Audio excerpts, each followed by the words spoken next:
हाल के दिनों की बात करें तो भारत में सोने की कीमतों में बड़ी तेजी देखने को मिली है। यहां तक कि सोने के दाम आसमान पर पहुंच गए हैं।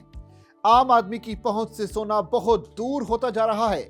आंकड़े देखकर जनता को रोज नए झटके लग रहे हैं। ऐसे मानो जैसे सोने के मूल्यों में सुनहरे पंख लगे हों। बजट के बाद लोगों को लगा था कि पिछले साल की तरह ही सोने के दाम जमीन पर आएंगे, लेकिन वित्त मंत्री ने ऐसा नहीं किया और कीमतें लोगों की पहुंच से काफी दूर पहुंच गई, जिसके बाद जनता बेहद परेशान है। अब सवाल उठ रहा है कि इतनी तेजी से क्यों बढ़ रहे हैं दाम, क्या है इसकी वजह और क्या है इसका कनेक्शन अमेरिका और चीन की लड़ाई से। इन सवालों का जवाब ही जानेंगे हमारे इस खास शो मेरा पैसा में, क्योंकि आपका पैसा मेरा पैसा सब एक ही तो है। नमस्कार, मैं हूं नीरज सेठी और आप देख रहे हैं दैनिक जागरण। इस खास कार्यक्रम में हमारे साथ वरिष्ठ सहयोगी जुड़ेंगे और उनसे समझेंगे सोने में तेजी की वजह और इसका भारत पर पड़ने वाला असर। व्यापारियों को कितना घाटा हो रहा है इससे।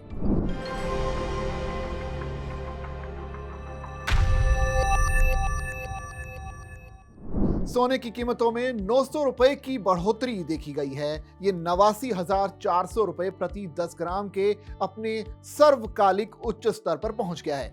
ऑल इंडिया सराफा एसोसिएशन के मुताबिक गोल्ड के भाव में रिकॉर्ड तेजी की वजह से वैश्विक बाजारों में मजबूत रुझान है। इससे पहले 14 फरवरी को सोने की कीमतों में 1300 रुपए की बढ़ोतरी हुई थी और ये 89,400 रुपए प्रति 10 ग्राम के अपने अब तक के उच्चतम स्तर पर पहुंच गया था। इस साल की शुरुआत से अब तक सोने की कीमतों में 12.6% की वृद्धि दर्ज की गई है। 1 जनवरी को ये 79,390 रुपए प्रति 10 ग्राम था, जबकि अब ये 89,400 रुपए प्रति 10 ग्राम पर पहुंच गया है। अब लोगों के मन में सवाल उठ रहा है कि इसकी वजह आखिर क्या है। देखिए, सोने की कीमतों में वृद्धि के कारण पर अगर हम जाएं तो इसके कई कारण नजर आते हैं। एक तो है कि जो सेंट्रल बैंक हैं दुनिया भर के, उन्होंने काफ़ी खरीद की है। पिछले साल वर्ल्ड गोल्ड काउंसिल का ही आंकड़ा मैं यहाँ रेफर करना चाहूँगा। तो पिछले साल जो केंद्रीय बैंक हैं उन्होंने करीब 1,000 टन से ज़्यादा सोना खरीदा है। उसमें हमारा आरबीआई भी है।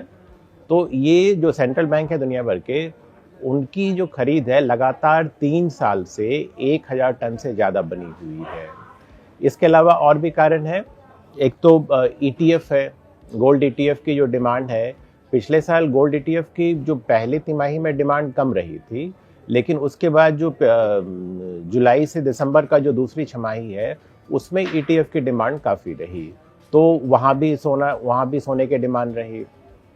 और तीसरा एक कारण आप ये कह सकते हैं कि जो आर्टिफिशियल इंटेलिजेंस की वजह से जो नई टेक्नोलॉजी आई है, चल रही है, तो उसका असर फिर डिमांड पर पड़ रहा है, क्योंकि उसकी वजह से जो नई टेक्नोलॉजी है उसमें जो उसके पार्ट्स बन रहे हैं उसमें सोने का काफ़ी इस्तेमाल हो रहा है।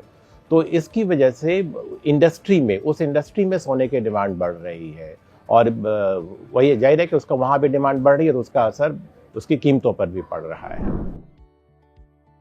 देखिए, इस बार के बजट में सोने पर सीधे ड्यूटी में कोई चेंज नहीं हुआ है।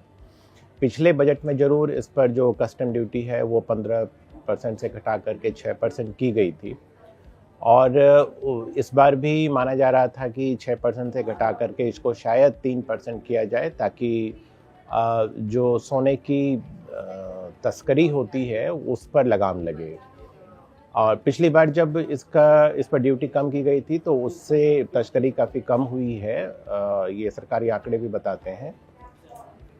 तो इसलिए इस बार भी उम्मीद थी कि इसमें थोड़ी और कटौती की जाए, लेकिन इस बार सीधे सोने पर कस्टम ड्यूटी में कोई चेंज नहीं किया गया है और 6% ही है।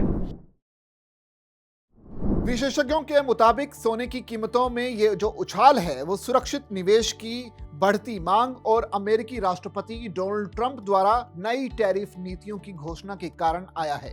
दरअसल अमेरिकी राष्ट्रपति डोनाल्ड ट्रंप ने चीन और अन्य देशों पर जमकर टैरिफ लगाए हैं।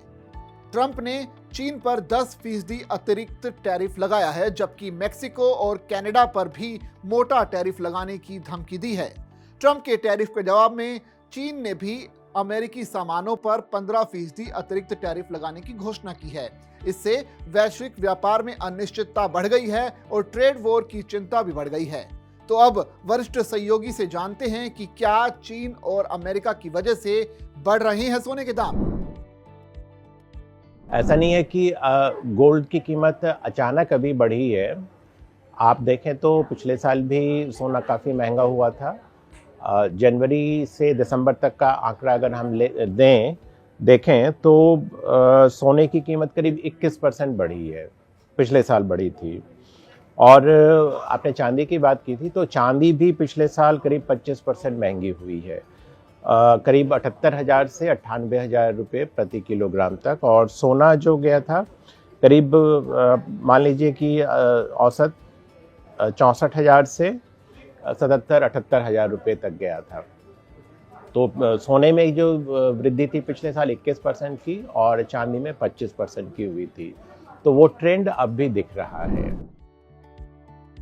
लोग सोने को सबसे सेफ इन्वेस्टमेंट मानते हैं। जैसे ही बाजार में इस तरफ की स्थिति बनती है, निवेशक अपना पैसा सोने में लगाने लगते हैं। इस वजह से सोने के रेट बढ़ने लगते हैं। यही वजह है कि भारतीय बाजार में भी सोने की कीमतें लगातार ऊंचाइयों पर पहुंच रही हैं।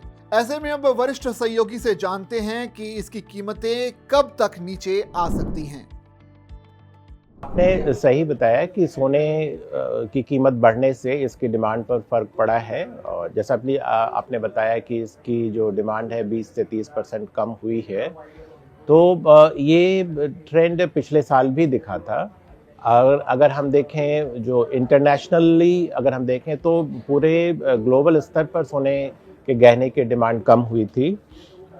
मैं वर्ल्ड गोल्ड काउंसिल का आंकड़ा अगर बताऊं तो पिछले साल आभूषणों की खपत जो है करीब 11% कम हुई थी।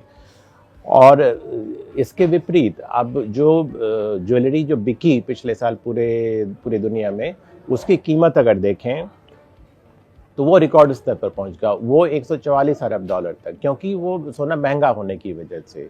तो महंगा होने की वजह से जहां पर जो बिकने की जो कीमत है वो तो बढ़ गई, लेकिन क्वांटिटी अगर हम देखें तो वो कम हुई है।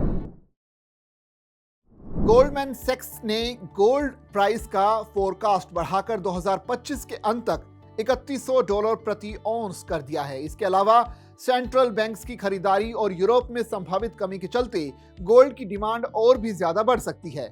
ऐसे में गोल्ड के लिए ट्रेंड अभी भी बुलिश है, यानी इसकी कीमत भविष्य में अभी और भी ज्यादा बढ़ सकती है।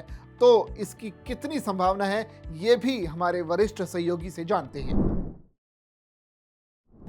तो रुपया जब कमज़ोर होता है डॉलर की तुलना में, तो हमें इंपोर्ट की अधिक कीमत चुकानी पड़ती है। और हम क्योंकि सोना आयात करते हैं तो हमें जो सोना महंगा खरीदना पड़ता है बाहर से, हमें महंगा आयात करना पड़ता है।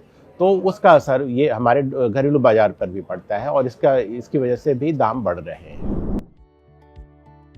तो सोने की कीमतें लगातार आसमान छू रही हैं। ऐसे में देखना होगा कि आखिरकार कब आसमान से नीचे सोने के दाम आते हैं।